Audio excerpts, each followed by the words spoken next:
Do you know how antifreeze offers boil-over protection and freeze-up protection in a car radiator? Well, when antifreeze is added to water in the car radiator, it increases the boiling point of the solution. Therefore, when the engine becomes hot, the boiling of water does not occur. Thus, damaging of engine is prevented by offering boil-over protection.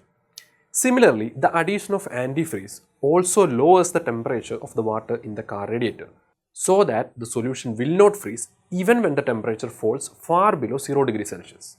Thus, antifreeze works because freezing and boiling points of liquids are colligative properties. In this video, we will discuss these colligative properties in detail. We will start our discussion with elevation in boiling point. It is doubtless that when temperature increases, vapor pressure also increases. And when the vapor pressure becomes equal to the atmospheric pressure, the liquid starts boiling. Here you can see vapor pressure curve for solution, that is AB. The curve AB lies below the curve for pure solvent, that is CD. This indicates the vapor pressure of a solution at any temperature would be less than that of pure solvent. And when vapor pressure becomes equal to 1 atm, the liquid boils. The temperature at which the vapor pressure becomes equal to the atmospheric pressure is called the boiling point of that liquid. This plot clearly indicates that the boiling point of a solution is always higher than that of the pure solvent from which it is prepared. That is, if Tb0 is the boiling point of pure solvent and Tb the boiling point of solution, then Tb will be greater than Tb0. Then the increase in the boiling point delta Tb equal to Tb minus Tb0. This is known as the elevation of boiling point and it depends on the concentration of the solution. Next, we will see the mathematical relation between elevation of boiling point and number of solute particles. Experimentally, it has been shown that for dilute solutions, the elevation of boiling point, that is delta Tb, is directly proportional to the molality m, or you may write delta Tb equal to Kb into m. Here the proportionality constant Kb is called the boiling point elevation constant or molar elevation constant, or also called ebullioscopic constant.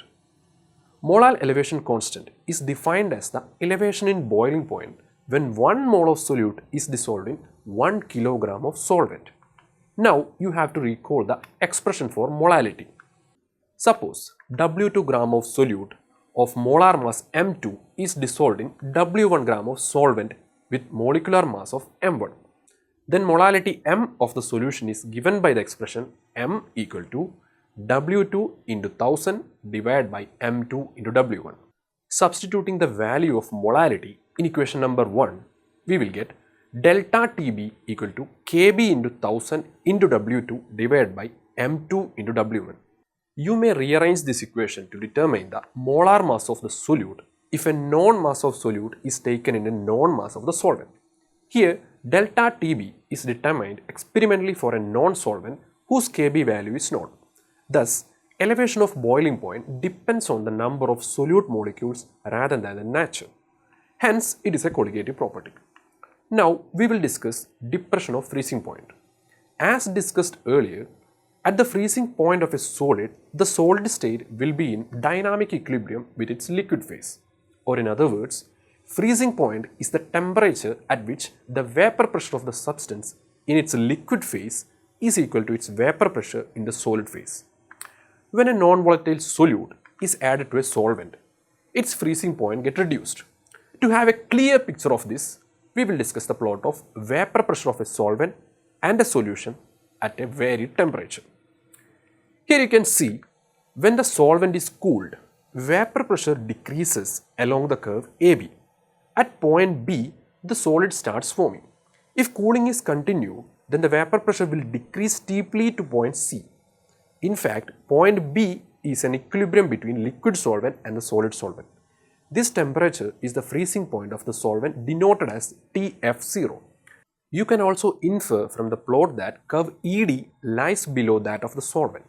And at a lower temperature, the vapor pressure of solution becomes equal to that of solid solvent. This point D, where the curve meets, refers to the freezing point of solution TF. Thus, at any given temperature, vapor pressure of solution is less than that of solvent. Therefore, Tf will be less than Tf0. Then the decrease in the freezing point is given by delta Tf equal to Tf0 minus Tf. This is known as the depression in freezing point and it depends on the concentration. Thus, for dilute solution, delta Tf is directly proportional to the molality m, or you may write delta Tf equal to Kf into m. Here, the proportionality constant Kf is called the freezing point depression constant or molar depression constant or cryoscopic constant. Molar depression constant is defined as the depression in freezing point when 1 mole of the solute is dissolved in 1 kilogram of solvent. Next, we will see the equation for molality. As discussed earlier, molality of the solution is given by the equation m equal to W2 into 1000 divided by M2 into W1. If this W2 gram of solute causes a depression of freezing point delta Tf, you may substitute the value of molality in equation number 2. Then you will get delta Tf equal to Kf into 1000 into W2 divided by M2 into W1. As done previously, you may rearrange this equation to determine the molar mass of the solute. Thus, depression of freezing point also depends on the number of solute particles rather than their nature. Hence, it is a colligative property. Finally, I would like to bring your attention to yet another mathematical relation. These equations clearly indicate that the values of Kf and Kb depend upon the nature of solvent. Here, R is the gas constant, M1 is the molar mass of the solvent. Note here, Tf is the freezing point of pure solvent and Tb is the boiling point of pure solvent in Kelvin. Further, delta H fusion and delta H vaporization represent the enthalpies for the fusion and vaporization of the solvent respectively. Next, I would like to pose a question.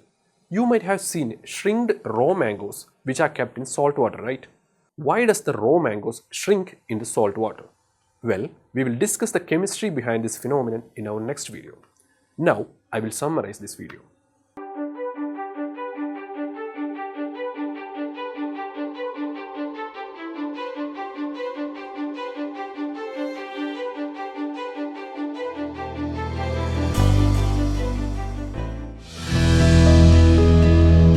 Manorama Horizon. Learning made simple.